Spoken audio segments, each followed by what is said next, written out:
जय हिंद। आज हम देखेंगे पुर्तगाली देख लिए थे, उसके बाद डच देख लिए थे। आज हम देखेंगे आधुनिक भारत के इतिहास में अंग्रेज। तो देखेंगे आज अंग्रेज जो है किस तरह भारत में इसका आगमन हुआ है और एक एक करके कैसे अपना वर्चस्व जो है भारत में कायम किया है। सबसे पहले देखते हैं कि इन्होंने भारत में डचों के बाद, किसके बाद, डचों के बाद ब्रिटेन से चलकर अंग्रेज लोग आए और इन्हीं लोगों ने भारत तथा किसके बीच, यूरोपीय शक्ति को एक एक करके पराजित किया और भारत के भाग्य विधाता बन गए। उसके बाद देखते हैं कि 1857 ईस्वी में फ्रांसिस ड्रेक, कौन, फ्रांसिस ड्रेक नामक कप्तान को लूटे गए जहाज पर से एक मानचित्र प्राप्त हुआ जिससे भारत आने का मार्ग का क्या हो गया, पता चल गया। ठीक है। उसके बाद देखते हैं कि ब्रिटेन की महारानी एलिजाबेथ प्रथम ने, ब्रिटेन की महारानी का क्या नाम था, एलिजाबेथ प्रथम ने 1599 ईस्वी में लॉर्ड मेयर की अध्यक्षता में एक समिति का गठन किया और इस समिति के रिपोर्ट के आधार पर क्या होता है, इस समिति के रिपोर्ट के आधार पर 31 दिसंबर 1600 ईस्वी को, कब, 31 दिसंबर 1600 ईस्वी को जो है ईस्ट इंडिया कंपनी की स्थापना होती है, ईस्ट इंडिया कंपनी की स्थापना होती है। महारानी ने प्रारंभ में 15 वर्षों के लिए व्यापार के लिए अनुमति प्रदान किया, लेकिन उसके पुत्र का क्या नाम था, जेम्स प्रथम। जेम्स प्रथम जो है वो अनिश्चित काल के लिए समय सीमा को क्या करता है, बढ़ा देता है और वर्तमान में जो है उस समय इस कंपनी में जो है 217 पार्टनर थे। ठीक है। उसके बाद देखते हैं कि जो ईस्ट इंडिया कंपनी थी, जेम्स प्रथम यानी ब्रिटेन के शासक का पत्र जो है लेकर कैप्टन हॉकिंस मुगल दरबार जहांगीर के दरबार में 1608 ईस्वी में आया। उसके बाद कैप्टन हॉकिंस फारसी भाषा के बहुत बड़े क्या थे, जानकार थे। इन्होंने अपने जहाज हेक्टर के साथ आया और इसी जहाजी बेड़ा में रेड ड्रैगन नामक छोटा जहाज भी था। जहांगीर ने कैप्टन हॉकिंस को 400 का मनसब और खान की उपाधि से क्या किया, सम्मानित किया था। उसके बाद देखते हैं कि अंग्रेजों ने अपनी प्रथम फैक्ट्री सूरत में स्थापित किया। कहां स्थापित किया, सूरत में स्थापित किया। और अंग्रेजों ने दक्षिण भारत में अपनी प्रथम फैक्ट्री तथा भारत में दूसरी फैक्ट्री मसूलीपट्टनम में स्थापित किया था।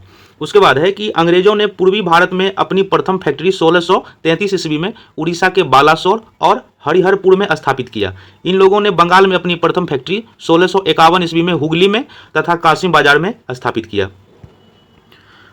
उसके बाद ब्रिटेन के शासक जेम्स प्रथम, क्या नाम है, जेम्स प्रथम, इसके राजदूत के रूप में सर टॉमस रो आए और व्यापार करने के उद्देश्य से, लेकिन मुगल बादशाह जहांगीर के दरबार में आया था और उसने 3000 रुपए वार्षिक कर के बदले यानी टैक्स के बदले सभी क्षेत्रों में व्यापार करने की अनुमति जो है प्राप्त कर लिया। जब ईस्ट इंडिया कंपनी का क्षेत्र विस्तार हुआ तब इन तीनों लोगों ने महत्वपूर्ण प्रशासनिक केंद्र की स्थापना की। उसमें से क्या क्या था, सबसे पहले था आपका मद्रास। ठीक है। तो मद्रास के बारे में थोड़ी जानकारी लेते हैं। तो मद्रास में क्या था कि 1639 ईस्वी में, कब, 1639 ईस्वी में चंद्रगिरी से मद्रास को खरीद लिया और इसका घेराबंदी कराया। फ्रांसिस ड्रे मद्रास का संस्थापक माना गया है। मद्रास की घेराबंदी कराकर इसका नाम सेंट फॉर्ज जॉर्ज रखा। इस प्रकार अब मसूलीपट्टनम का स्थान कौन ले लिया, मद्रास लिया और दक्षिण भारत में कंपनी ने मद्रास से क्या किया, नियंत्रण करना स्थापित किया। उसके बाद आता है बंबई। तो ये जो है बंबई जो है दूसरा प्रेसिडेंसी के रूप में बनाया और बंबई में 1661 ईस्वी में ब्रिटेन के राजकुमार चार्ल्स द्वितीय का विवाह जो है वो किसके साथ होता है, ये पुर्तगाली राजकुमारी, क्या नाम है इसका, कैथरीन, पुर्तगाली राजकुमारी कैथरीन के साथ हुआ। जब पुर्तगाल ने दहेज में बंबई चार्ल्स द्वितीय को दे दिया तब 1668 ईस्वी में कंपनी ने 10 पाउंड वार्षिक किराया देकर मुंबई को चार्ल्स द्वितीय से प्राप्त कर लिया और बंबई का संस्थापक गेराल्ड अंगियार को माना जाता है। अब सूरत का स्थान कौन ले लिया, बंबई ले लिया था। ठीक है।